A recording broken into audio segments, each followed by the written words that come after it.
सभी साथियों को मेरा नमस्कार। स्वागत है आप सभी का आज 8 दिसंबर के जनसत्ता विश्लेषण में।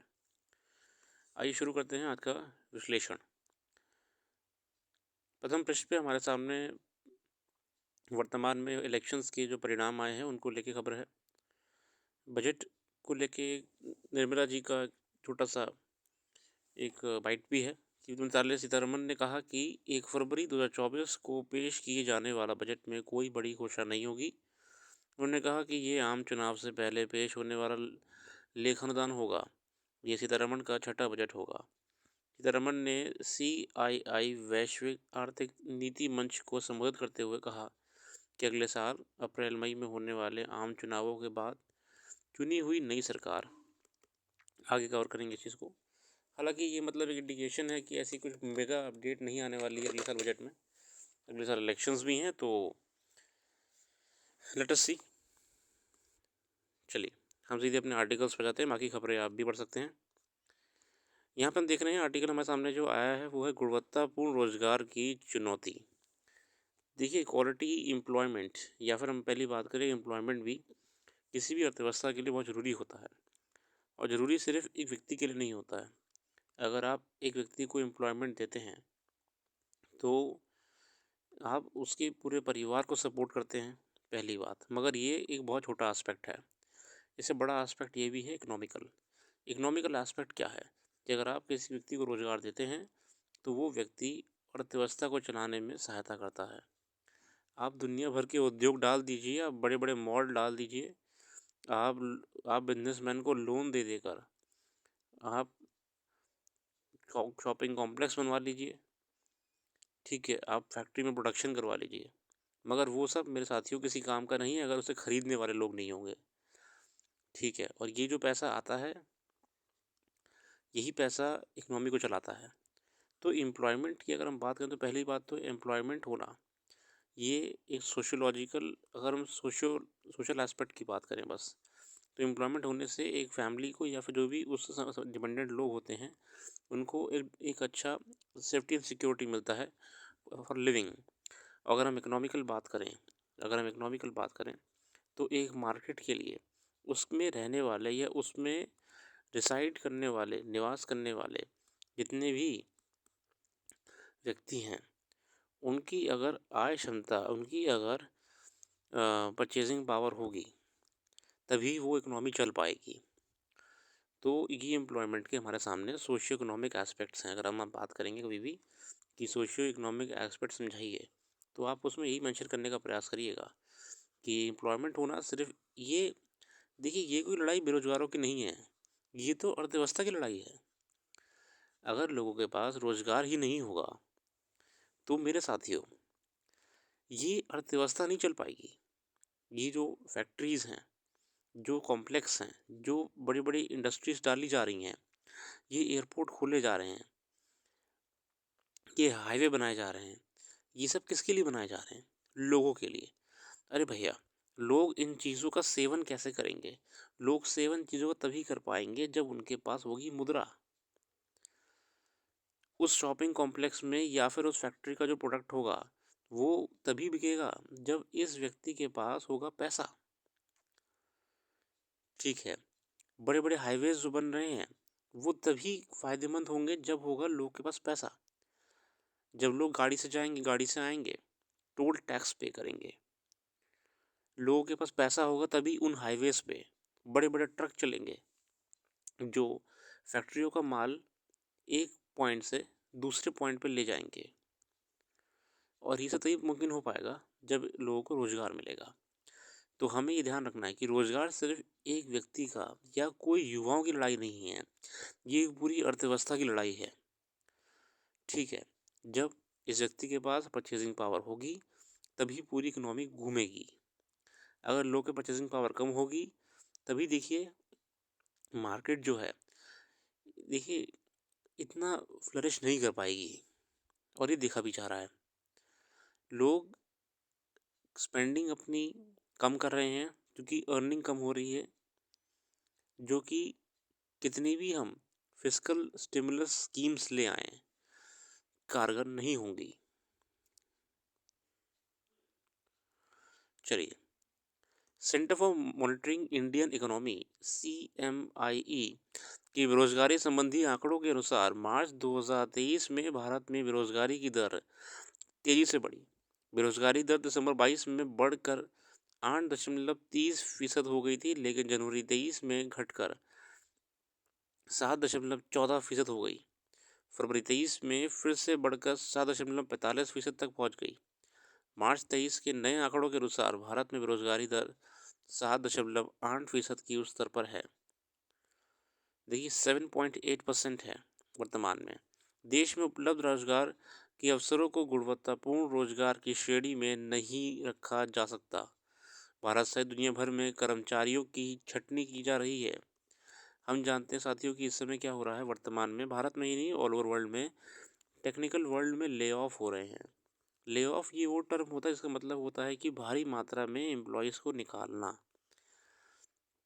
भारी मात्रा में एम्प्लॉयज़ को निकालना, ले ऑफ हो रहे हैं। ठीक है,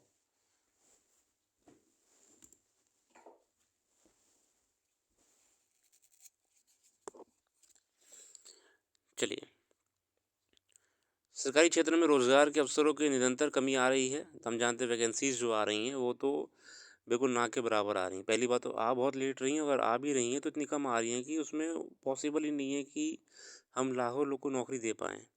देखिए हम जानते हैं कि हाल ही में वर्तमान में अगर कोई वैकेंसी आ रही है, मान लीजिए PCS लेवल की आ रही है, तो कितनी आ रही है, बहुत से वो 250 आ गए, बड़ी बात है। RO की वैकेंसी अगर आ रही है तो कितनी आ रही है, 179 आ रही है। तो अगर कोई जुडिशियल एग्ज़ाम में वैकेंसी आ रही है, देखिए उत्तराखंड जुडिशरी में या कम से कम 2016 थी। ठीक है, अभी एक CBI APP की वैकेंसी आई थी पब्लिक प्रोसिक्यूटर की, वो कोई 5-6 वैकेंसी थी। इतनी कम वैकेंसीज में आप लाखों लोगों को रोज़गार दे ही नहीं पाओगे, दे ही नहीं पाओगे। मतलब आपको 100 साल लग जाएंगे ऐसा करने में।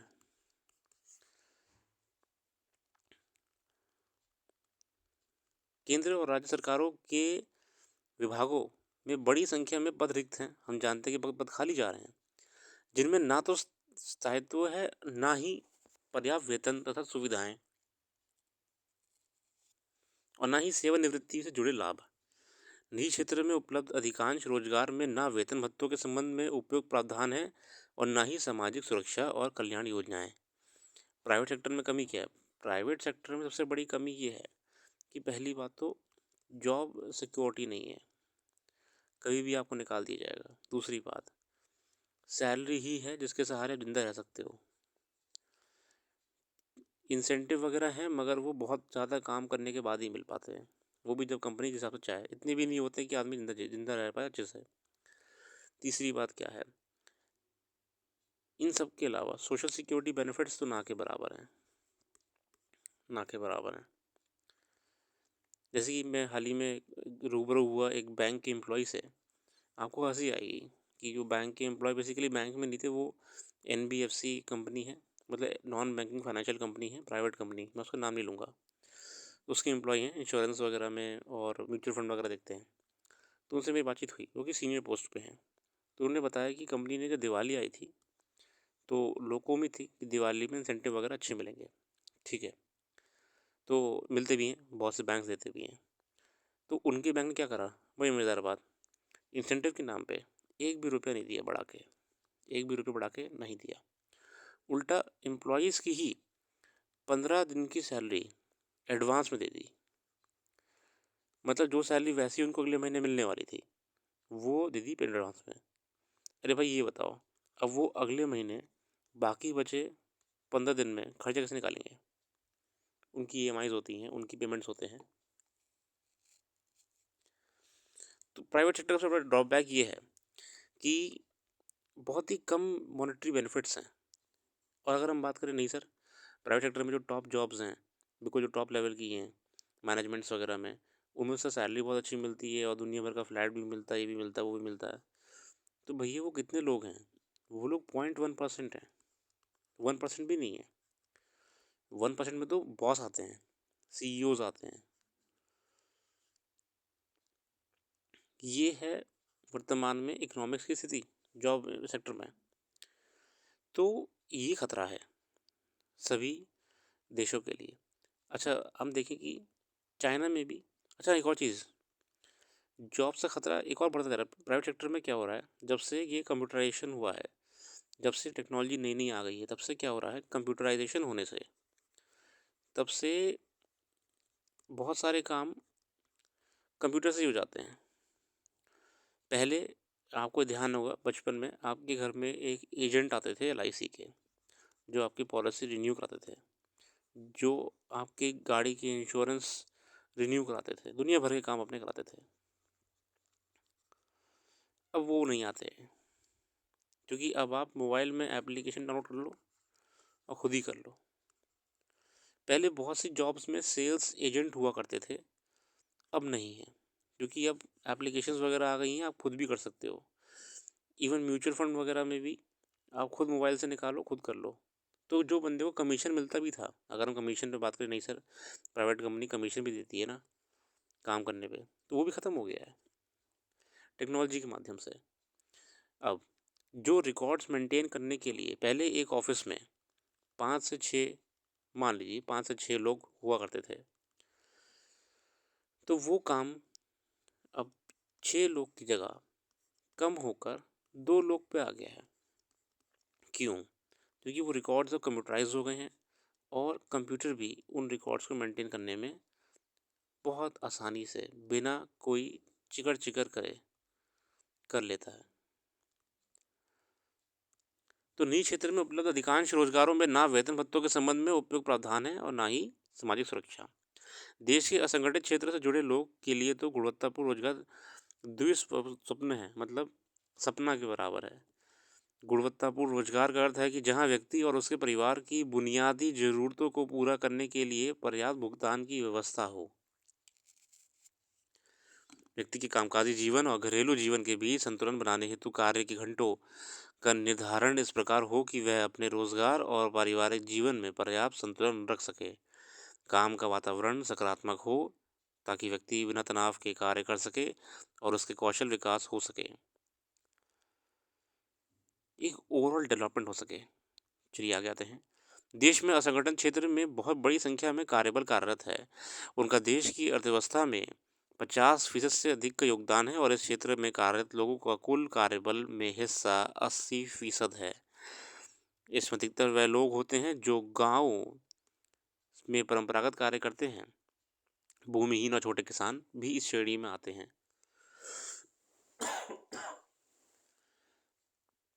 शहरों में ये लोग अधिकतर खुदरा कारोबार, थोक कारोबार, विनिर्माण उद्योग, परिवहन, भंडारण और निर्माण उद्योग में काम करते हैं। इनमें अधिकतर ऐसे लोग हैं जो फसल की बुआई और कटाई के समय अपने गांव चले जाते हैं और बाकी समय शहरों और महानगरों में आजीविका तलाशते हैं। भारत सरकार के श्रम मंत्रालय ने असंगठित श्रम बल को व्यवसाय, रोजगार की प्रकृति, पीड़ित श्रेणी और सेवा श्रेणी के आधार पर 4 वर्गों में विभक्त किया है। गवर्नमेंट ने क्लासीफाई करा है 4 टाइप्स में। इसके अंतर्गत व्यवसायिक श्रेणी में छोटे और सीमांत किसान, भूमिहीन खेतीहर मजदूर, पशुपालक, पीढ़ी बनाने वाले श्रमिक, निर्माण और आधारभूत संरचनाओं में कार्यरत श्रमिक, बुनकर आदि आते हैं। ये जो है आपकी सेवा सेवा श्रेणी में आपका, ठीक है। विशेष रूप से पीड़ित वर्ग में सफाई कर्मी, सिर पर मैला ढोने वाले लोग आते हैं। सेवा श्रेणी में घरेलू कामगार, महिलाएं जो सर्विस देते हैं आपको, हाउस वर्कर्स, हाउस हेल्पर्स, समाचार पत्र विक्रेता आदि आते हैं। असंगठित क्षेत्र में श्रमिकों की आय संगठित क्षेत्र की तुलना में न केवल कम है, बल्कि कई बार तो यह जीवन के न्यूनतम निर्वाह के लायक भी नहीं है। सेफ्टी नहीं है आय की यहाँ पे बिल्कुल भी। कई व्यवसायों में स्वास्थ्य मानकों के अभाव में जान का खतरा बना रहता है। मलमाजी से कारखानों, कांच उद्योग, हीरा तराशना, कीमती पत्थरों पर पॉलिश करने, कबाड़ बीनना, पीतल और कांसे के बर्तन बनाना, ये सब जो है हजार्डियस वर्क वाले एरिया होते हैं, जहाँ पे इन लोग को कई प्रकार का खतरा रहता है। जो कारखानों पे काम करते हैं, या जहरीले धुएं का रहता है, ठीक है, रसायनों के संपर्क में आने का रहता है। जैसे कि अगर हम बात करें कि जो लोग ये लाइमस्टोन वगैरह या फिर मार्बल वाली जगहों पे काम करते हैं, यहाँ पे राजस्थान में क्या हो रहा है, जितनी पत्थर कटाने की जगह है, जो आपकी कटर्स होते हैं पत्थर के, वहाँ पे जो वर्कर्स काम करते हैं उनको सिलिकोसिस रोग बहुत ज़्यादा हो जाता है, फेफड़े ख़राब हो जाते हैं दो, क्योंकि वो जब पत्थर कटता है उस मशीन में ब्लेड से, तो बहुत सारी धूल उड़ती है, सिलिका, जिससे वो सूंघ लेते हैं या अंदर चली जाती है और उनकी परेशानी होना शुरू हो जाती हैं। ये वर्कर्स जो लोहे की फैक्ट्रियों में काम करते हैं, इस्पात की फैक्ट्री में काम करते हैं, उनके कान खराब जल्दी हो जाते हैं, क्योंकि इतना लोहा गिरता है, टकराता है, आवाज़ करता है। ऐसे ही जो रासायनिक फैक्ट्रीज़ में काम करते हैं, केमिकल फैक्ट्रीज़ में काम करते हैं, उनको अन्य रोग हो जाते हैं, चर्म रोग हो जाते हैं, उनकी जो स्किन है उसमें इन्फेक्शंस हो जाते हैं। तो ये जो असंगठित क्षेत्र है, ये पहली बात तो आर्थिक रूप से वैसे ही कमज़ोर है, और हम इनको और सुरक्षा ना देकर उनके स्वास्थ्य भी खराब कर देते हैं। स्थिति ये है कि युवाओं के लिए गुणवत्तापूर्ण रोजगार के अवसर निरंतर सिकुड़ते जा रहे हैं। अब युवाओं को अच्छा रोजगार नहीं मिलेगा तो पर्याप्त आय भी नहीं होगी। आय न होने के कारण बाजार में पैसा नहीं आएगा। खर्च करने के लिए धन नहीं होगा तो बाजार में मांग भी नहीं होगी। मांग नहीं होगी तो उत्पादन भी नहीं होगा। उत्पादन ना होने पर जीडीपी में नहीं बढ़ेगी। इस कारण आर्थिक विकास की गति भी नहीं बढ़ेगी। ये एक ऐसा चक्र चलता जाएगा जो देश की अर्थव्यवस्था की रफ्तार को प्रभावित करेगा। इसलिए ज़रूरत इस बात की है कि वह देश में रोजगार के अवसर बढ़े और उनमें पर्याप्त गुणवत्ता हो। विदेशी निवेश की को आकर्षित करने, व्यवसाय करने की आसानी, तेज औद्योगिकरण आदि के नाम पर उपलब्ध रोजगार मानवीय दृष्टिकोण वाला ना हो। अच्छा आर्टिकल था। तपती धरती। इस मौसम में जब शीतलहर शुरू होती है, दुनिया के बहुत सारे देश गर्मी झेल रहे हैं। हम जानते हैं कि हमने आर्टिकल कल भी डिस्कस करा हुआ है, कल ही आया था आर्टिकल ऐसा ही, कि विंटर्स आ चुकी हैं, मगर विंटर के नाम पे विंटर कुछ नहीं आई है। अभी भी गर्म तापमान दिन के समय ज़्यादा है। टेम्परेचर गर्म होने के कारण जो विंटर्स का ओरिजिनल फील था वो नहीं आ रहा है। ये वर्ष बीतने को है, मगर तापमान बहुत सारी जगहों पर 14 डिग्री से आसपास बना हुआ है, 14 डिग्री से प्लस आपका बना हुआ है। इवन हम बात करें इस बार पहाड़ों की, तो पहाड़ों पे भी आपका दिन में थोड़ा सा गर्मी होना शुरू हो गया है। ये है climate change. Climate change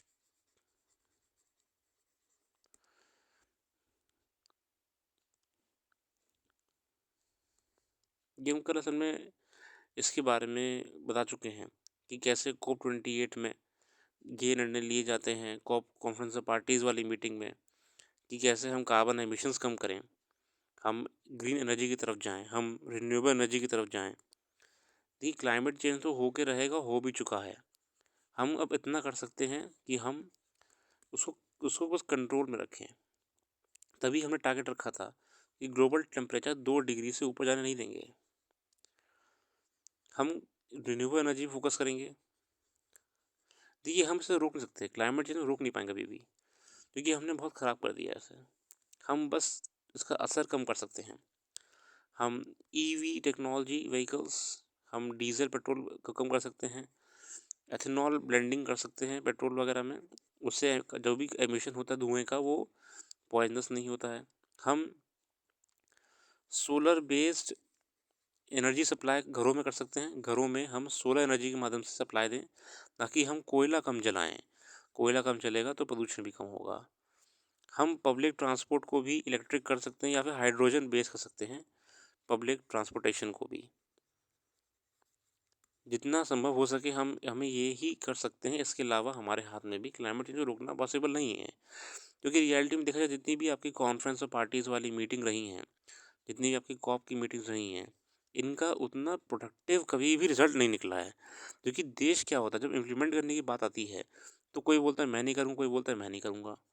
develop nation इतने पाबंदी ले आते हैं इसमें कि डेवलपिंग नेशन तो वैसे ही कुछ नहीं कर पा रहे हैं, वो और नहीं कर पाते हैं।